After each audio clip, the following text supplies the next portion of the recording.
जाए, तब भी 2024 की तस्वीर। राजीव जी, कर्नाटक और हिमाचल से दरअसल बदलाव की प्रक्रिया शुरू हो चुकी थी और उस बदलाव की प्रक्रिया को हम इन चुनावों में भी देखेंगे। 3 दिसंबर को जब हम चुनाव के नतीजों का विश्लेषण करेंगे। लेकिन आज और कल जैसा कि पूरा देश में दिवाली का माहौल है और हम लोग उजाले का एक त्यौहार मना रहे हैं, रोशनी का त्यौहार मना रहे हैं, तो कुछ एक बड़े परिदृश्य की बात की जाए। देखिए, मोदी साहब की जो राजनीति का केंद्र है, जो प्रोफेसर रविकांत अभी कह रहे थे, वो विभाजन है। मोदी साहब सकारात्मक एजेंडे पे कभी भी चुनाव न लड़ सकते हैं न जीत सकते हैं। तो जहां जिस भी समाज में एकता होगी, जिस भी समाज में सकारात्मकता होगी, अपने हितों की और संवैधानिक हितों की और लोकतंत्र के हितों के प्रति आस्था होगी, चिंता होगी, फिक्र होगी, वहां मोदी जी का सिक्का नहीं चलेगा। इसीलिए कर्नाटक में नहीं चला, इसीलिए हिमाचल में नहीं चला। हिमाचल में किस मुद्दों पर चुनाव लोगों ने मुद्दे क्या थे अगर वो याद कर लें तो? मुद्दे तो वन रैंक, वो ओल्ड पेंशन स्कीम था, वहां पे महंगाई था, रोजगार था, सेब की कीमतों का मामला था।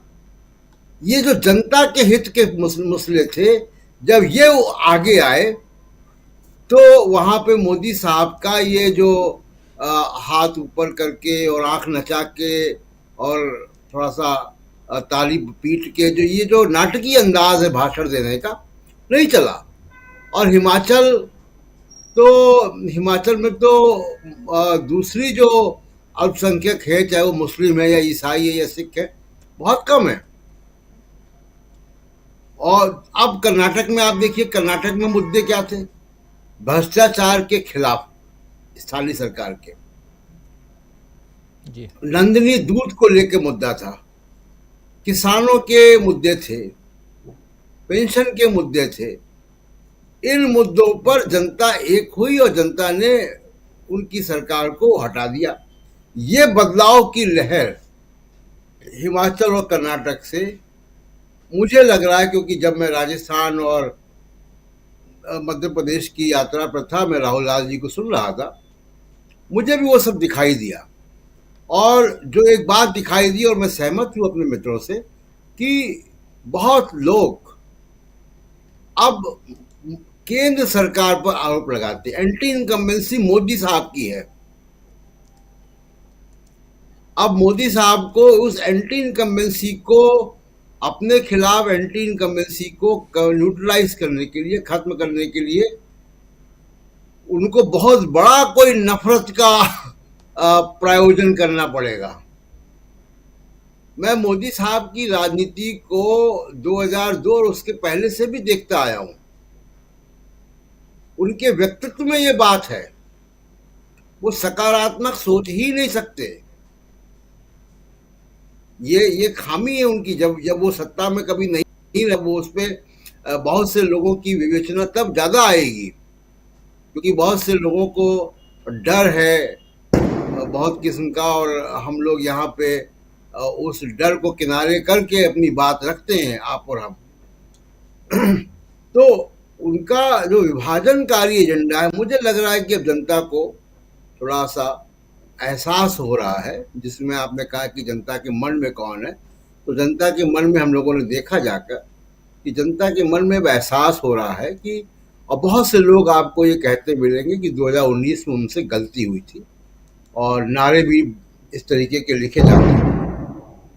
दूसरी एक बहुत अहम बात है राजीव जी, कि जो बड़े सारे जिसकी चर्चा आप कर रहे थे कि रेवड़ियां बांटने वाले मामले, पहले मोदी साहब ने देश की गरीब जनता का मजाक उड़ाया।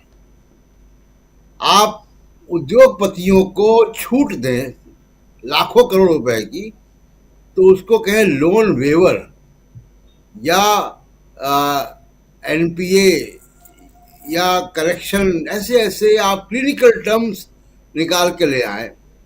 और जब जनता को उसके ही टैक्स के पैसे से उसको अगर थोड़ा सा कोई बेनिफिट मिल रहा है, खाद में, बीज में, बिजली में, तो आप कहें कि रेवड़ियां बांटी जा रही हैं। अब जब आप मखौल उड़ा रहे हैं, खिल्ली उड़ा रहे हैं इस देश की जनता की, और उसके बाद फिर आपके मैनिफेस्टो में भी ये खिल्ली उड़ाने वाला रेवड़ियों के बोरे आप खोलते दिखाई देते हैं। वजह क्या है इसकी? वजह यह है कि इनको अब एहसास इनको भी होने लगा है कि जनता अब नफरत का एजेंडा समझ रही है। अब दूसरी चीज है कि इनको कितना गंभीरता से लिया जाए। सिर्फ एक पैमाना है देश की जनता के लिए और आपके हमारे पत्रकारों, बाकी पत्रकारों के लिए, जी, कि मालिक कौन है। आप अगर इलेक्टोरल बॉन्ड्स को देखें, जितना भी थोड़ा बहुत इंफॉर्मेशन आती है कि 85 से 90% इलेक्टोरल बॉन्ड्स बीजेपी को मिलता है। तो क्या वो कॉरपोरेट जो 90% पैसा बीजेपी को दे रहा है और बाकी पैसा बाकी पार्टियों को थोड़ा थोड़ा दे रहा है, क्या वो कॉरपोरेट ये सब चीजें करने देगा?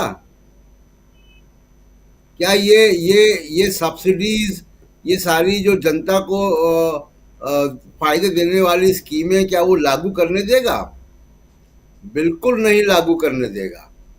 जी, और अगर उसने लागू करने दिया होता तो मध्य प्रदेश में, जहां 15 से 18 साल से आप सत्ता में, आपको ये करना नहीं पड़ता, आपका राज्य खुशहाल होता। गुजरात में नहीं करना पड़ता जहां इतने लंबे समय से आप सत्ता में हैं, उत्तर प्रदेश में नहीं करना पड़ता। मैं पहले बता चुका हूं कि उत्तर प्रदेश में जो किसानों की आय है, वो छत्तीसगढ़ के किसानों की आय उत्तर प्रदेश के किसानों की आय से ज्यादा है। छत्तीसगढ़ का किसान ज्यादा पैसे कमाता है अपनी अनाज में, और जब अनाज की उपज से, जब ये नई सरकार बनेगी और वो सब घोषणाएं जो अभी हो रही है वो लागू होंगी, तो वो और ज्यादा फासला बढ़ जाएगा। जिस कश्मीर को ये लोग कोसते हैं दिन रात, राजीव जी, वो कश्मीर की जनता और कश्मीर के मेहनत कश किसान, पंजाब और हरियाणा के बाद जो कि हरित क्रांति का केंद्र रहे, कश्मीर का किसान नंबर 3 पे है इनकम में। जिस कश्मीर को पानी भर भर के बीजेपी आरएसएस के लोग कोसते हैं, जी, मोदी साहब कोसते हैं। तो सवाल ये है कि इनकी आर्थिक नीति कुछ भी नहीं है। आर्थिक नीति सिर्फ एक है कि कॉरपोरेट को फायदा पहुंचाओ, जनता को लच्छेदार भाषा में भाषण दो, विभाजन करो समाज का, और सत्ता में बने रहो।